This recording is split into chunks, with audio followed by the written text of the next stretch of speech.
Hello everyone, it's Ashwin Rao. Today's shoe ramble will take us on a journey through these Alden Mock-Toe Color 8 Shell Cordovan Indy shoes. I'm as excited to talk about the shoes as I am the process that I'm undergoing and undertaking to change the color of the Shell Cordovan through a process of sun fading or fading Shell Cordovan, specifically color 8 Shell Cordovan. So color 8 Shell Cordovan, for those of you who don't know, is probably Alden's most well-known, well-recognized color of Shell Cordovan, which is actually a membrane from a horse's rear quarters that is tanned and processed and ultimately dyed to form a type of leather that has a unique place in dresswear and rugged menswear. Shell Cordovan is known for its ability to gain a rapid luster and shine, for its long-standing durability, and for its unique patina forming processes that actually occur over decades, if not longer, and you essentially provide the owner with a unique patina power over the course of the shoe's lifestyle that makes that shoe uniquely theirs. And so one of the areas that people have explored amongst developing such changes in variation in color of Shell Cordovan is sun fading, and specifically color 8, which is a very dark burgundy brown, almost eggplant colored shell, which this pair has undergone a transformation from. And so that's how this pair initially started in terms of color. I can show you some pictures from when I first purchased the shoe last summer. But since then, I've placed it in sunny environments, exposed to sunlight, for probably 40 or so days to generally try to fade the color. As you guys know, sun can cause color to fade and lighten over time. You might have seen this on a wood floor if you have a rug, like an area rug thrown down. Move the rug for a few years later and realize that the floor has actually lightened and the area under the rug has become more noticeably dark because it's been protected from the sun. Well, that's what's going on right here. And so you can see that this is no longer a burgundy, but almost a deep mahogany red color that still changes with light. So you can see that in many instances, this does become more of a color 8 color. But if you look in here, you can see how the color 8 actually started as a more dark color. You can even see some of the color actually fading into the lining of the leather right here at the joint here. But you can see the difference between, say, this color and this color. Similarly, this particular apron has a similar change that you're starting to see in areas that are more likely to have been exposed by the sun. And so what I've been trying to do is take this pair of color 8 Shell Cordovan shoes and make them more unique for me. And to me, I've always been interested in some of the color 8, 4, 2 variations that Horween offers. And one of the most rare forms of color Shell Cordovan is color 6. So keep in mind that color 2, 4, 6, 8, and even I believe higher than that, there's even a color 16, are all variations on how concentrated a specific dye has been made before it was placed on the leather to create the color. And so color 8 is this burgundy colored shell, and color 4 is almost a more red-brown shell color, which has become very famous and popular amongst enthusiasts. I actually have a number of pairs of color 4 Shell Cordovan.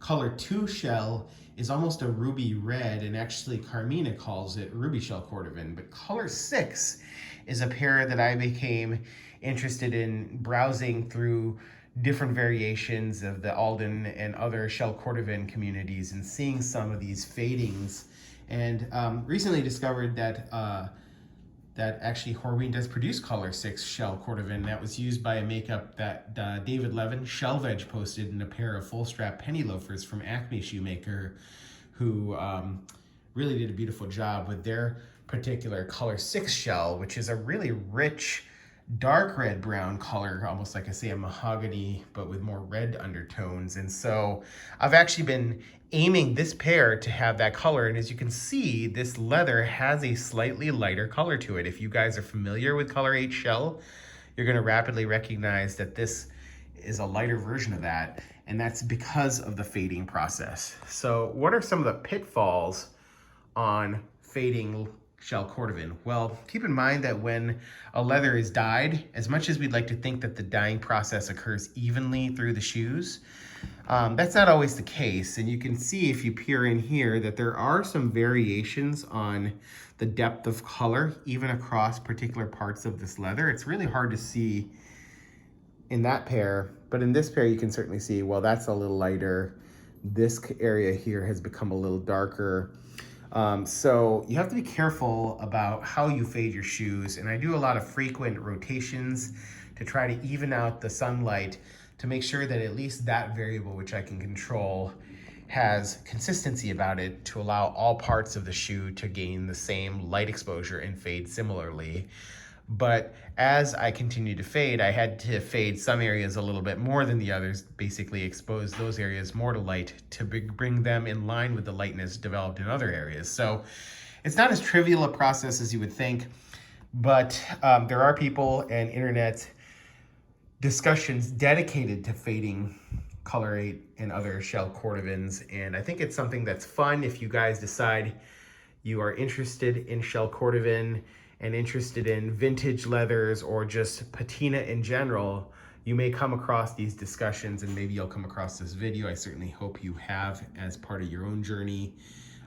But the other pieces of information I wish to discuss is that this particular model was obtained last year from Brick and Mortar here in Seattle. It is a Indy shoe. And so an Indy Oxford is what it's sometimes called, even though this is a open channel derby style shoe. The Indy shoe is a shoe version of the iconic Indy boot, which has here a hand-sewn apron compared to the Indy boot, which has a machine-sewn apron.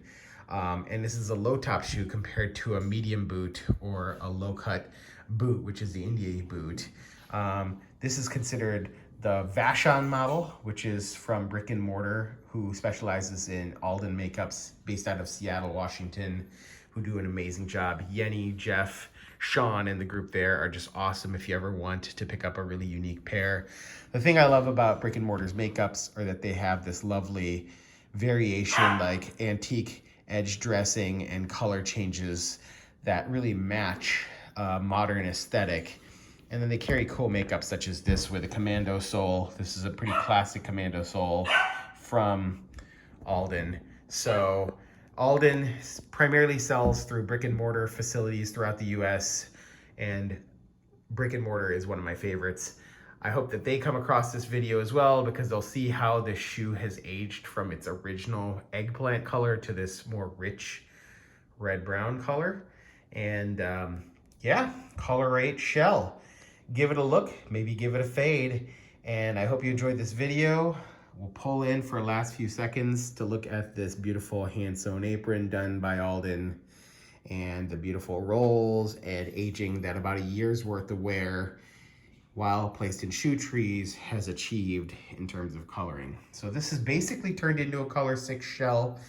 I will probably fade it just a bit more to make sure that that red brown really emphasizes over time, and then leave it at that and hope that this is going to be the color that I end up with in some manner over time, which I think is going to be really a nice rich red to pair well with dark brown, light brown, and even black trousers, depending on my desire.